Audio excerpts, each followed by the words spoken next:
man, did I just find the gold nugget? I'm not like serious. Listen to what Shahid Balsan says here. You know how we go on about Agenda 2030? Boy, this is a game changer. Why? Just now you know we're being played. Everyone's being played on both sides. Now Saudi Arabia is publicly trying to protect Iran from American military action. Why? Because Mohammed bin Salman understands something that the people who are screaming about war and who are so worried about war and the outbreak of World War III and what have you, he understands something that they don't. Mohammed bin Salman recognizes that the future of Saudi Arabia, the economic future and the political future and so forth, the whole future of the region, in fact, is inextricably tied to the future of Iran. The greatest risk to the Saudi Vision 2030 is regional instability. You know, Vision 2030 isn't just about Saudi Arabia, it's about the whole region. And that has been stated explicitly time and time again, and Iran has been included in that. Did you hear that? Did you hear that? Vision 2030. Vision 2030. Twice he said it. And we have Agenda 2030. If you watch enough of Shahid Balsan, you'd be seeing exactly what I'm saying. And hearing exactly what I'm hearing. We're being played. Both sides. Explicitly in the vision for the region. There's no stability, there's no prosperity, there's no security, there's no sustainability without Iran. Mohammed bin Salman envisions the Middle East becoming, as he said, the new Europe, meaning the center of commerce, the center of culture, the center of tourism, the center of basically management, and so on. Well, there's no way for that to succeed if Iran is excluded. You can't do it if Iran is excluded, or if Iran is volatile. If Iran is war-torn, the whole thing falls apart. Saudi Arabia itself has find themselves in a position where they have to commit themselves to the transformation and the stabilization and the integration of Iran in order for the whole region to rise. There's not another way forward. So Saudi Arabia normalized their relations with Iran in 2023, diplomatic ties, and since that normalization, the Houthis stopped firing missiles at Saudi cities. The Iranian-backed militias in Iraq stopped targeting Saudi Arabian interests in Iraq. So the formula of managed coexistence has been working for Saudi Arabia, and any sort of a war would blow that up completely, would blow that up entirely. Now, Saudi Arabia, together with Qatar, together with Turkey, they engaged in intensive back-channel diplomacy, both with Tehran and with Washington, even before the first round of talks, the talks in Oman in early February. They were the ones, in fact, who actually persuaded both parties to even explore negotiations altogether in the first place. Initially as a trial. Turkey had even hosted, or prepared to host, the talks themselves. And there was going to be Saudi and Qatari and Turkish observers in attendance. Now, Iran ultimately decided to just go with Oman, I think partly to keep the process bilateral and to avoid Turkey gaining any sort of outsized leverage from that mediation. But Saudi and Qatari pressure on Washington has been instrumental, absolutely instrumental in getting the Americans to the table at all. Because at the end of the day, like I've said many times, Donald Trump is a Khaliji president. And you can understand Stephen Witkoff, basically Stephen Witkoff operates as an envoy for Vision 2030 at this point. So you can understand it that way. GCC mediators even reportedly floated concrete compromise proposals for Iran and for Washington to consider. Non-aggression pacts, temporary enrichment freezes and so forth, constraints on arms transfers and whatnot. So functionally, Saudi Arabia and the Gulf states have effectively been writing the diplomatic architecture that the talks in Geneva, the Oman talks, are operating within. And critically, Saudi Arabia and the BRICS-aligned faction of the A-National OCGFC, they're the ones who are keeping Trump on script. They're the ones who are keeping Trump in line. You know, Trump threatens and then he gets pulled back. Trump sets a deadline and then he extends the deadline. This is not Donald Trump being indecisive. This is the regional powers demonstrating to everyone, including to Iran's hardliners, that they are the ones who actually control whether America strikes or not. The message to the IRGC hardliners is quite clear. It is that the external threat, the American threat, is... By the way, people, just so you know, This is what Islam looks like. Not right? They don't want to cut your heads off and shit. Fair enough, then. Right? They're the crazy Africans that were sent crazy through apartheid.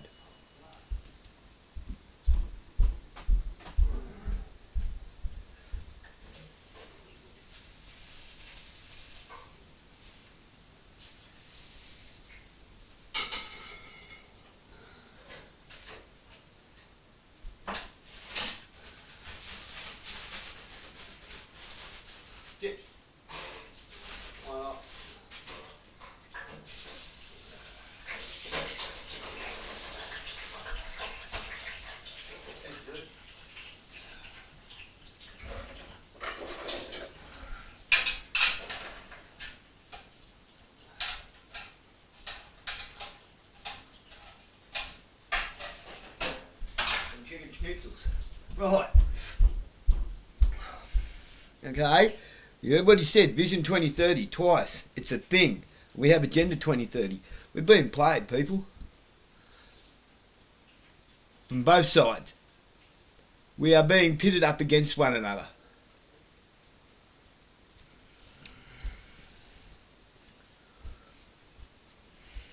That man is not your enemy. The crazy people are. The crazy Africans who were sent crazy. The Western converts who are reading some Talmudic version of Quran.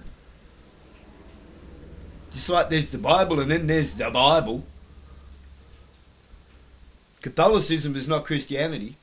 Catholicism is a control structure. It's just... It's a way of infiltrating politics with religion and religion with politics. There's no such thing as religion, people. There's faith. And that's it.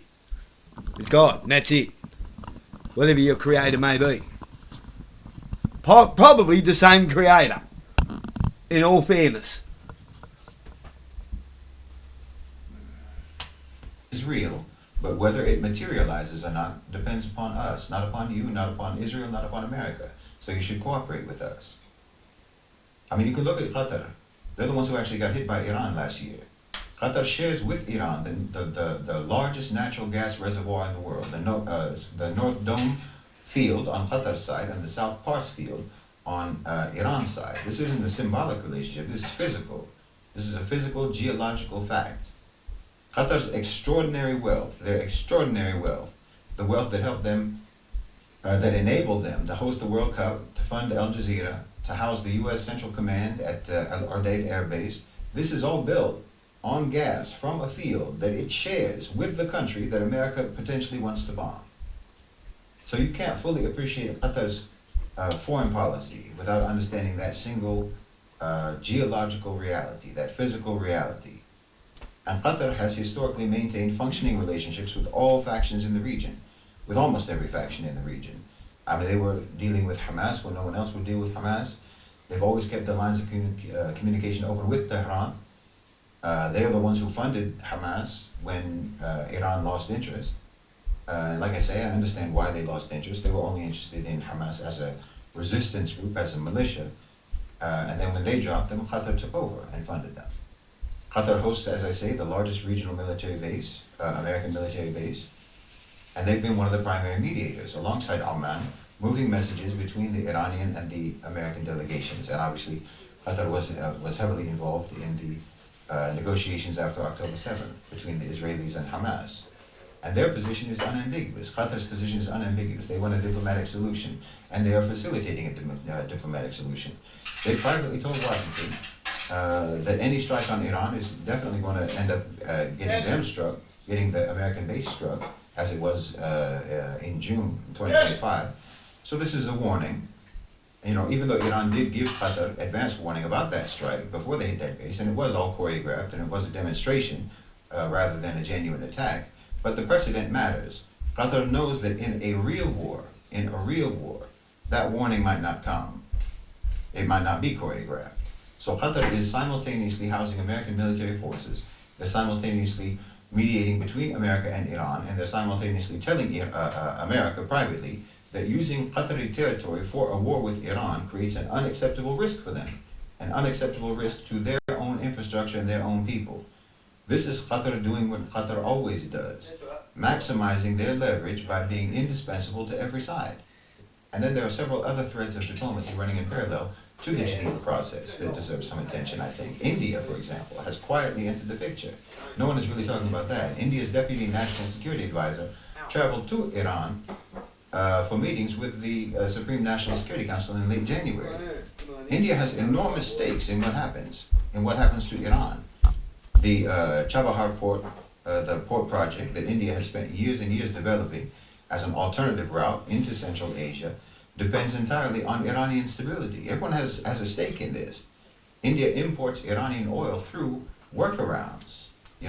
India cannot afford a destroyed Iran, and they have been making sure that this message reaches both Tehran and Washington through back channels. So everyone has a stake. Everyone has a stake in what happens with Iran. Turkey, like I said, Turkey was originally positioned to host the talks. And Erdogan and MBS met in Riyadh early this month in a meeting that was framed as bilateral, but which was clearly for the purpose of outlining how they were going to coordinate on the Iranian situation. Turkey, Saudi Arabia, and Qatar represent together the de facto coalition of regional powers who are managing the transition. The transition of the whole region, and their alignment with one another, as of now, is actually closer than it has been in years. The old Saudi-Qatari rift has... Ow. That hurt.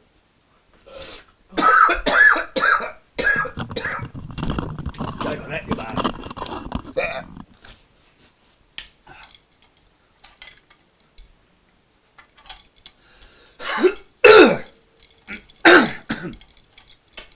This is the problem that we had with people like Scott Challen and stuff. Even if he means well, even if he's not a Mason. I don't know. I can't say yay or nay. Not unless I know.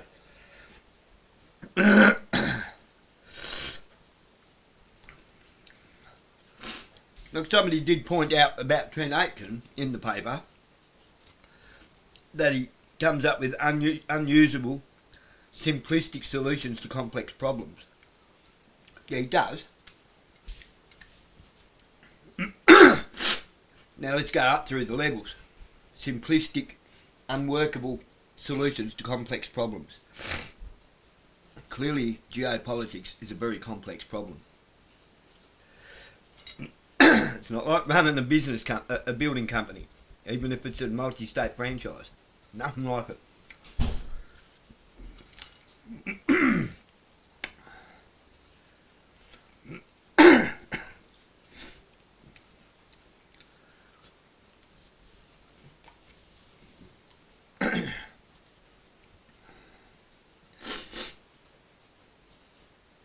Pretty much, if you can put a good team together, you got the contracts, and you can run a profit and loss spreadsheet, work out your costings, and make sure that what's coming in is always more than what's going out. You've got basic business sorted. Oh, you made it sound simple because it actually is. I've owned a business for 10 years, and I was a replenishment team manager for Woolworths at the same time. So I had my own business, plus 15 people under me, and the responsibility of the store after hours. Not just any Woolworths, at the time, the highest turnover store in the country. With an average of just under $1 million a day of stock going through that store.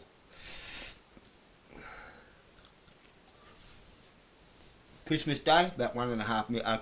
Day before Christmas, 24th of December, about $1.5 million.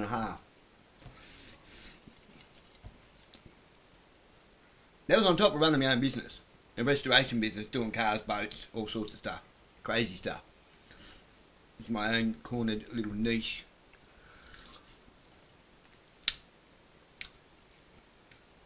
So, running a business in a single trade situation, is once you get one working, you just follow that pattern. It runs itself. As long as you got the contracts, you're right.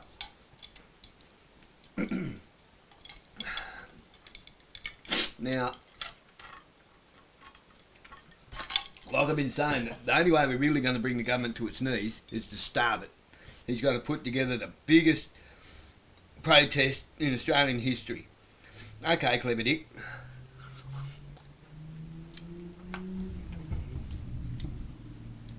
Are you going to be there when they pull out the fucking rubber bullets? Oh, that's right, police don't use rubber bullets anymore. They have live rounds and rifles.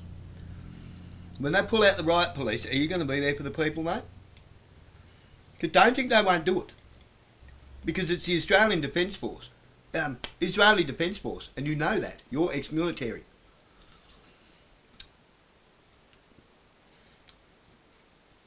I'm terrified that you're setting the people up for a shocking fucking the biggest mistake of their life. If we're not careful, people will die.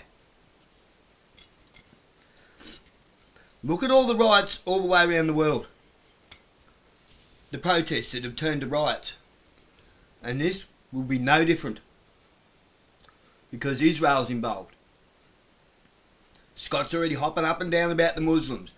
This is what you're watching here is a Muslim. I'm a Christian, as we know. I'm a homeless Christian. I don't have a church to go to. Because they're all taken over by bloody Mormonists, Luciferian Freemasons.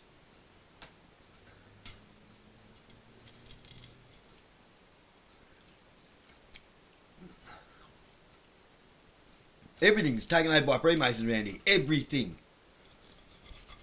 To the point you have to use a Freemason lawyer just to be able to speak in court. No, I want to speak the truth. I don't need a lawyer to tell the truth. I know the truth. Just let me speak. That's all I want. All I want is to be able to speak. And they won't let me.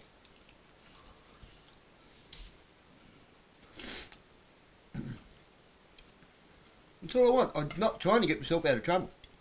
I just want to be able to tell the truth.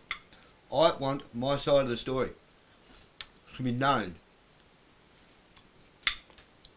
Because there's the charges, then there's what happened. They're always two different things. Court's not interested in the scenario, in the situation, in what led to that, why it happened. They just want to prosecute on the charges and that's it.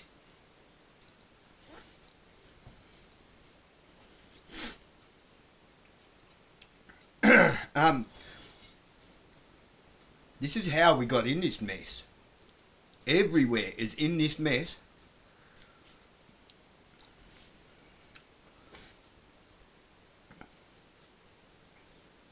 Because of he said, she said bullshit. Because of don't let the truth get in the way of a good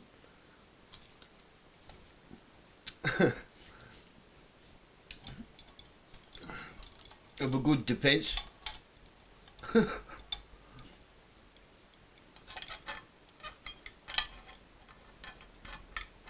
If you tell the truth, it'll be hard to get you off, even if you didn't do it. Why? Don't tell them that. Why? Because it places you at the scene. Yeah, but what if I was there? I'm not going to lie. What if I'm asked? If I'm asked that and I don't, and I swear an oath to tell the truth, what, am I meant to lie now? The lawyer puts you in that position. I'm not interested in that. I want to tell the truth, the whole truth and nothing but the truth. And they're not going to let me. Oh, it will be told. The point is,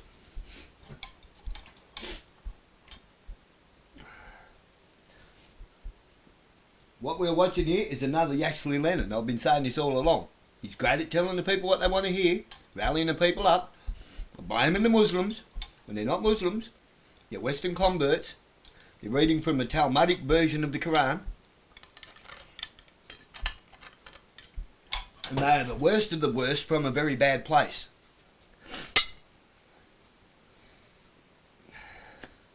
Why are we blaming the Persians when it's the Africans? Do you know that there's Western convert Muslims in Africa killing traditional Orthodox Muslims? Like mass murdering them, Did you know that? It's not just the Christians. These are radicalised, infiltrated groups of jihads, all created by the illustrious United States of American military complex. 3-letter agencies.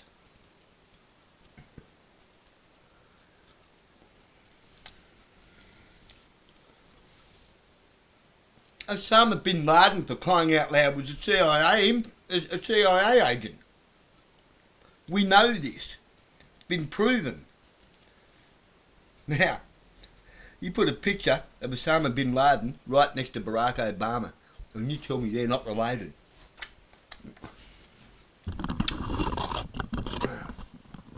Anyway.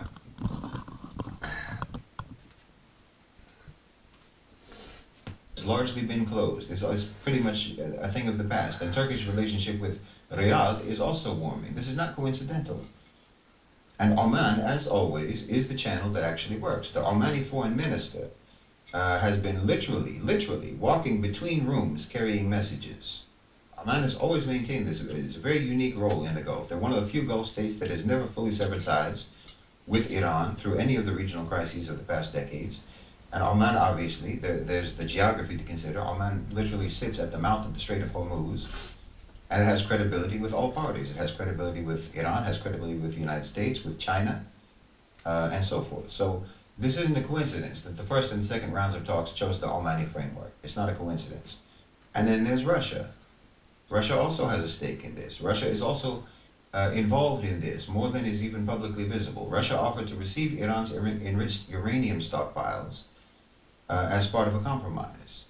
Iran, so like I said before, Iran keeps the legal right to enrich while the physical material leaves the country, and Russia would store it and would reprocess it for them. This is Russia doing what Russia does with regards to Iran, finding ways to make itself structurally indispensable to whatever deal emerges. And Russia is coordinating with Iran on the military front as well. They just had joint naval exercises in the Gulf of Oman. That was announced at the exact moment that the Geneva talks were underway. That's also not a coincidence. Now, that's not to signal that they're prepping for war, but it's a negotiating signal. Russia was handing to Iran diplomatic leverage to use at the table. In other words, we have options. Iran has options. That was the message, which allows Iran to make concessions, like I say, from a position of perceived strength rather than visible desperation. Okay, so let me tell you what I think is going to happen. And I want to be clear that I'm just offering a probabilistic assessment. No one actually knows the future, what's going to happen. But given what we know, the most likely outcome, in my opinion, and I would put this at around 65 to 75% likelihood, is that there will be a deal within the next, 4 to 8 weeks. I mean, all of the structural incentives are there. They're overwhelmingly pointing towards agreement. Iran's economy is catastrophic and getting worse. The nuclear program has already been physically degraded by the attacks in June in 2025. Their proxy network is largely dismantled, as has been required by the whole transition process. The pragmatists seem to be in control of the negotiating process. The Gulf states are trying to pull Washington away from any sort of kinetic action.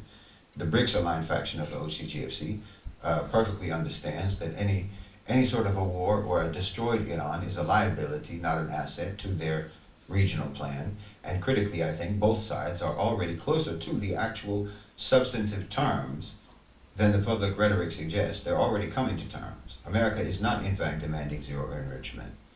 Iran is offering to suspend enrichment for years, and they're offering to eliminate the whatever enriched stockpile they have. So the architecture is already there. The architecture for a deal is already assembled. Now, the next most likely outcome, maybe 20 to 25% or so, is that there will be a limited American strike that will be followed quickly by a deal, because, as I say, the deal is already ready. This would be called maybe a sort of a shock therapy variant of the controlled demolition. So if the IRGC hardliners are stalling the pragmatists internally, if they're resisting or whatnot, then a precise American strike on whatever remaining nuclear or missile infrastructure, that could give the pragmatists exactly the political cover they need. That could give them the boost that they need, the support that they need. It would mirror the June 2025 pattern. Shock, brief escalation, then rapid diplomatic resolution. The hardliners can't argue against making a deal when the alternative has literally been demonstrated in the form of missile strikes. And this is again part of why the military buildup has been happening.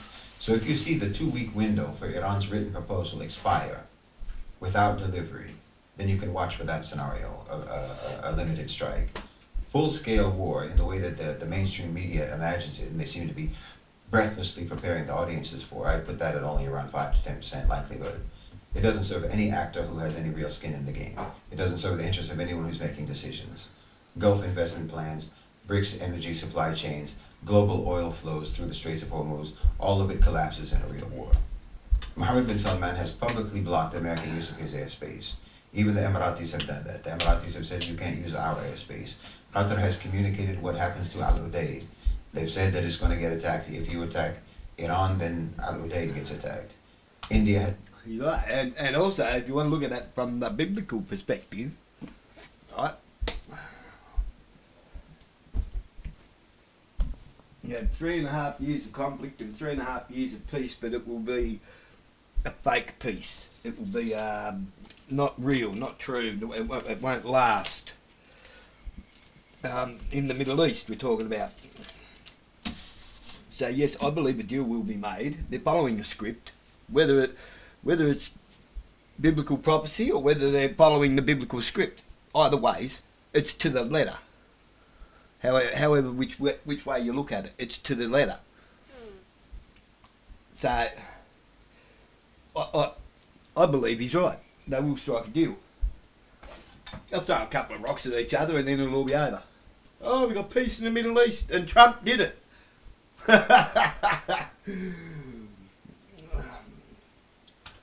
Has communicated their stakes. The BRICS-aligned faction of the A National OCGFC understands that a failed Iranian state with 90 million people and ballistic missiles pointing in all directions is a catastrophe for everyone's portfolio. The days are gone when the only portfolios that mattered were the portfolios of the military-industrial complex. There's a lot more players in the game with a lot more varied interests. And if you attack Iran and go to a full-scale war with Iran, then everyone's interests are damaged by that. I mean, the only people who want a full-fledged, full-scale war with Iran are the neocons, the neocon remnants in Washington, and maybe Lindsey Graham. And they no longer control enough of the architecture to override everyone else. They're just not as important as they used to be. So what you're watching in Iran right now, like I've said before, this is the latest chapter in a managed transition that's been underway for at least the last 3 to 5 years, if not longer. The military buildup, in my opinion, is not a prelude to war. It's the pressure mechanism that makes the internal transformation politically viable inside Iran. The Geneva talks are not a desperate last attempt at diplomacy, in my opinion. They're just the formal architecture through which the new Iran is being structured. The IRGC's purge of the reformists was not a hardliner attack defeating the pragmatists. It was the system managing which voices get to participate in the transformation and which do not get to participate in the transformation. And the anti-war diplomacy of the Gulf states, that's not just peace and brotherhood and what have you. This is the regional powers demonstrating that they, the GCC, and Qatar and Turkey and Saudi Arabia and the UAE, they're the ones who will decide whether or not military action materializes or not. Because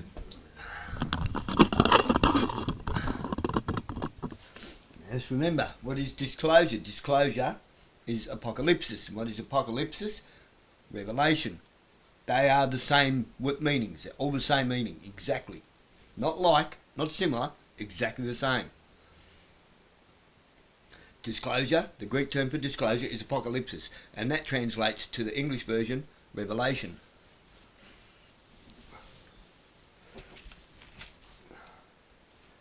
Random toast orange, I don't know if it's dodgy or what. Probably got bugs in it. It's their bugs.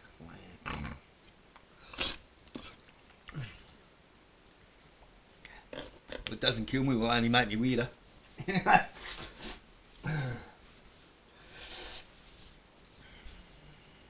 Remember also, what does it say in Revelation? There will be wars and rumours of wars, fantastical signs and wonders, but none of it will be real. manufactured wars so they can manufacture peace. You get it now, Pinky? I think so, Brain. I think so, Brain. Take over the They're the ones who have the leverage to decide whether that happens. Every actor in this story is playing their role in a larger choreography. Part of that choreography is the managed demolition of the Islamic Republic of Iran as it has been configured for the last 50 years as part of the construction of what Iran will be in the new regional order. In my opinion, that's going to be a pragmatic state that's integrated into the BRICS economic frameworks, that's normalized with the Arab world, normalized with their neighbors, and no longer dependent on performing, sectarian zealotry as their primary source of identity and their primary source of legitimacy. Look, I shared something the other day on X. There was a quote from Mark Rowan, the CEO of Apollo Global Management. It's part of the Trump's board for peace, or peace board, whatever it's called, talking about the Gaza reconstruction and how much money, $100 billion that's promised in that, infrastructure, housing, the coastline, and so on, how much money is to be made.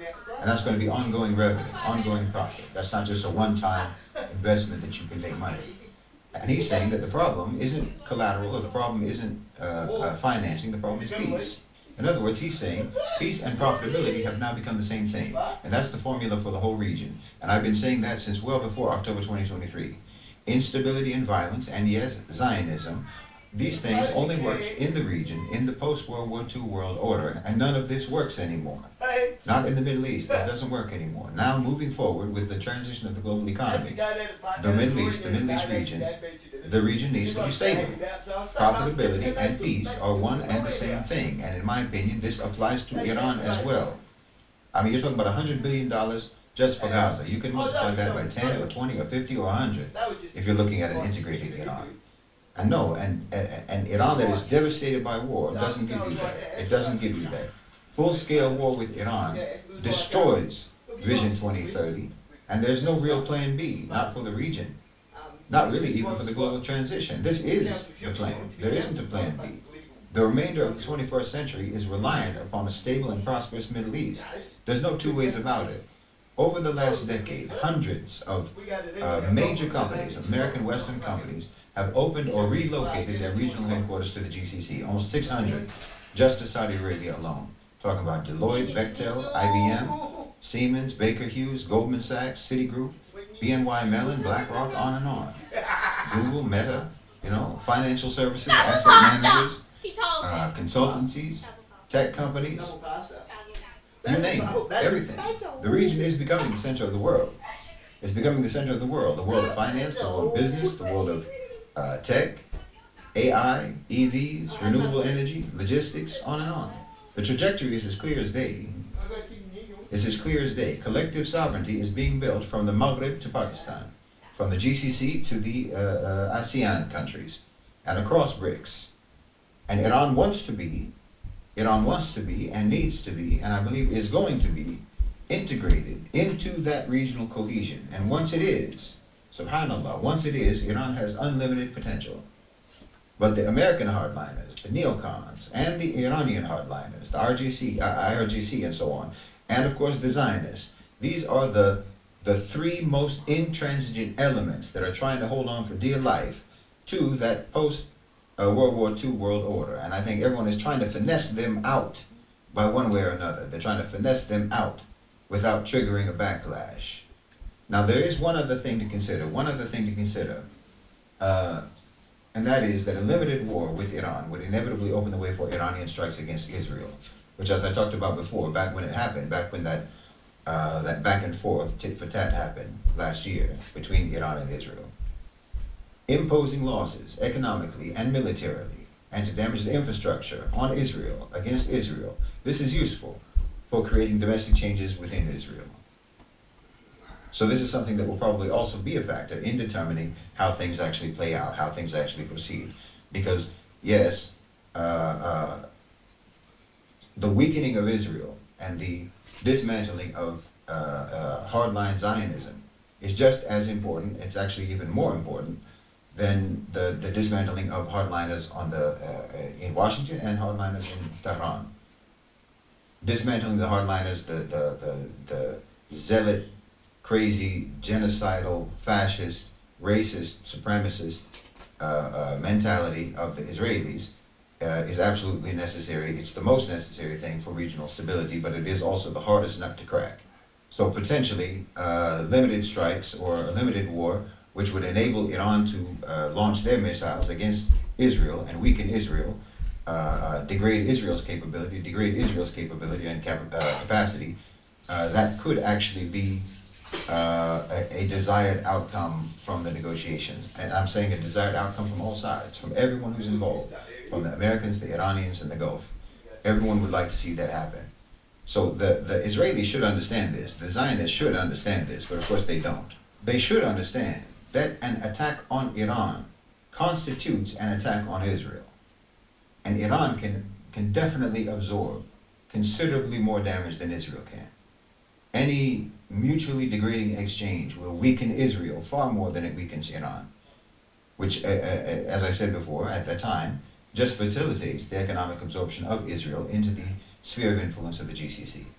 So in my opinion, war is unlikely, but it's not impossible. It's not impossible. Strikes are possible, or even probable, with orchestration and with coordination. But obviously the whole situation is volatile. There's no question about it. It is volatile.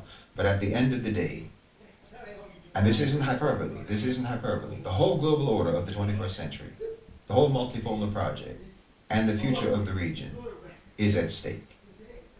Now obviously I am from Ahl Sunnah wal Jama'ah, so I have my personal issues with the sectarian nature of the Iranian regime. Full disclosure. But like I said before, I can be objective about it, and I can be objective about how important Iran is, and about how brilliant that regime has been, and how pragmatic and how adept they are in politics, how expert they are in politics and propaganda. And sectarian differences do not cause me to devalue that country or its people. No, they deserve safety, they deserve stability, they deserve security and peace, and they deserve to prosper. Iran deserves to be, they deserve to be, an economic and a cultural behemoth. And I pray and I hope and I believe, inshallah bi'idhnillah, that this is exactly what will come to fruition, inshallah.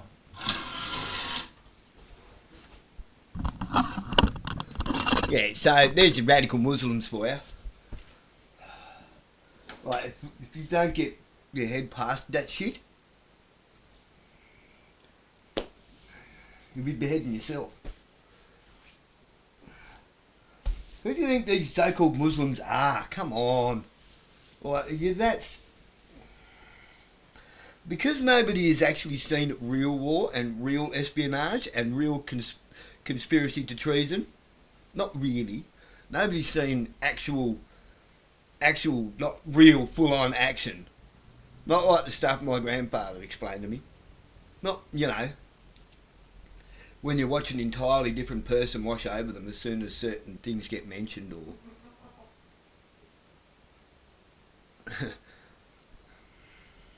I mean, you only had to mention Atlantic Ocean to my grandfather, you'd watch a completely different person wash over him. I'm alright. I know, as we all know, that upsets me a bit. I'm alright. But,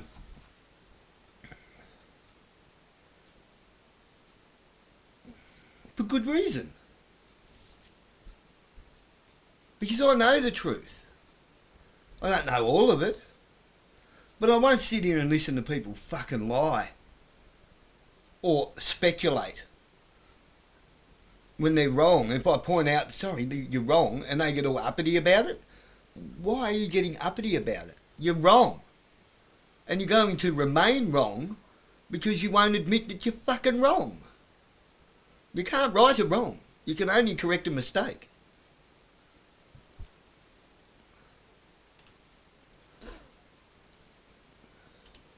I'm not right on everything. That's why I'm not wrong. I'm prepared to change my thinking. I'm prepared to take on board new information if it checks out. I don't have a default setting of my dad's right and the rest of the world's wrong, or Sky News is right and the rest of the world's wrong. That's brainwashed. You can't have a sensible conversation with those people. You just can't. As soon as you say something that goes against their grain, They either get angry, they agree to disagree, or they find some way to exit the conversation. It's like there was no need to leave that conversation. I didn't lie, I just disagreed with you. Or I said something that triggered you. I only leave when someone's bullshitting me, or they're pulling the ad hominem, or agreeing to disagree shit. It's like, yeah, right, clearly you're just trying to ram shit down my throat based on the brochure.